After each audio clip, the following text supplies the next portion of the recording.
Shalom Bapak Ibu yang dikasihi Tuhan, kita bersyukur pagi hari yang indah ini kita masih hidup dan masih diberi kesempatan hidup oleh Allah untuk memuliakan Dia, memberitakan kabar baik, menyampaikan kabar baik kepada semua orang dimanapun berada, baik di seluruh dunia ini dengan cara yang sederhana. Mari kita sebelum membaca dan merenungkan firman Tuhan, mari kita berdoa. Terima kasih Bapa Surgawi buat hari yang baru. Kami percaya Engkau punya maksud yang indah dalam hidup kami. Kami masih diberi kesempatan hidup, semua karena anugerah Tuhan. Biarlah kami boleh berdampak, menjadi berkat bagi banyak orang, melalui pembawa pesan, melalui pembawaan berita kabar baik ini. Namamu dimuliakan. Inilah seruan doa kami, dan kami percaya Engkau menuntun kami untuk mengerti kehendak-Mu dalam hidup kami. Dalam nama Tuhan Yesus Kristus. Haleluya. Amin. Bapak Ibu yang dikasihi Tuhan, kita akan membaca di dalam Ibrani pasalnya yang pertama ayat 5 sampai 14. Demikian firman Tuhan. Karena kepada siapakah di antara malaikat-malaikat itu pernah ia katakan, "Anakku, engkau telah kuperanakkan kepada hari ini, dan aku akan menjadi bapaknya, dan ia akan menjadi anakku." Dan ketika ia membawa pula anaknya yang sulung ke dunia, ia berkata, "Semua malaikat Allah harus menyembah dia." Dan tentang malaikat-malaikat ia berkata, "Yang membuat malaikat-malaikatnya menjadi badai dalam pelayan-pelayannya, menjadinya api." Tetapi tentang anak ia berkata, "Tahtamu, ya Allah, tetap untuk seterusnya dan selamanya, dan tongkat kerajaanmu adalah tongkat kebenaran. Engkau mencintai keadilan dan membenci kefasikan. Sebab itu Allahmu telah mengurapi engkau dengan minyak sebagai tanda kesukaan, melebihi teman-teman sekutumu. Dan pada mulanya, ya Tuhan, Engkau telah meletakkan dasar bumi, dan langit adalah buatan tanganmu.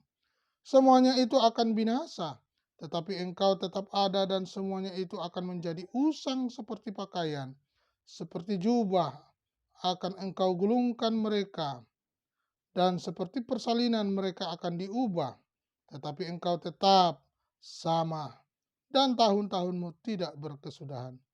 Dan kepada siapakah di antara malaikat itu pernah ia berkata, "Duduklah di sebelah kananku, sampai kubuat musuh-musuhmu menjadi tempat tumpuan kakimu."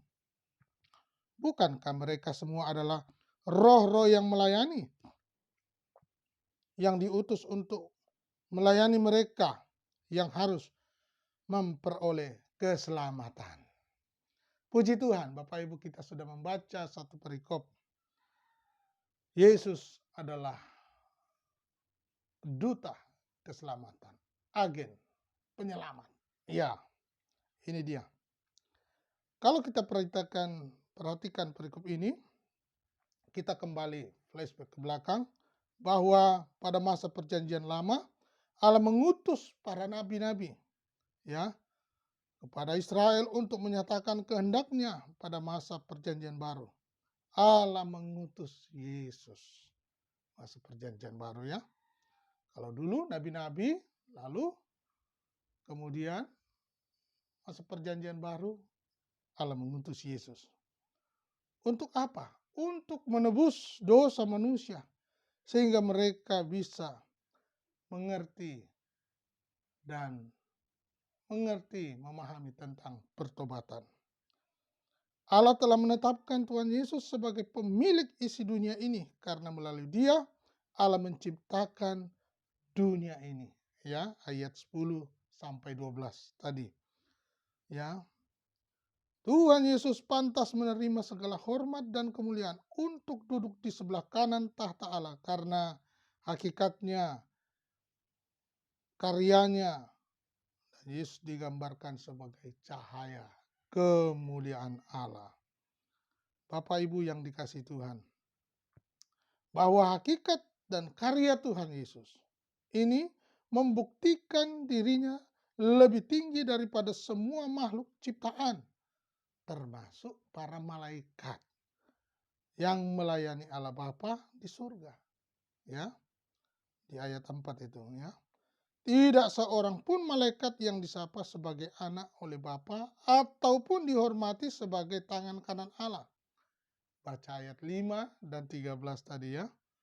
Dan dikatakan semua malaikat hanya pelayan Allah yang harus menyembah Tuhan Yesus dan yang bertugas menyelamatkan, melayani manusia. Ayat 6 dan 14. Sebaliknya, Tuhan Yesus disapa Allah sebagai Raja kekal yang bertahta di atas semua ciptaan yang tunduk dan takluk di hadapannya. Itu di ayat 8 sampai 12.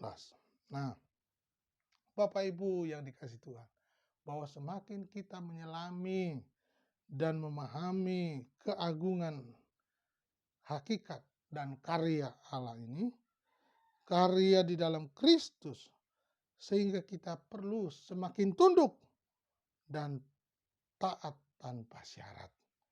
Ya, bagaimana pertanyaan pagi hari ini kepada kita yang perlu kita renungkan?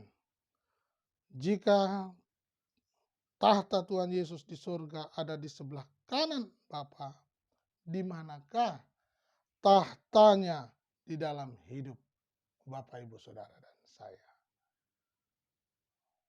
Oleh karena itu, marilah kita taat, hormat, patuh, tunduk bahwa kita adalah biji mata Tuhan yang berharga di hadapannya.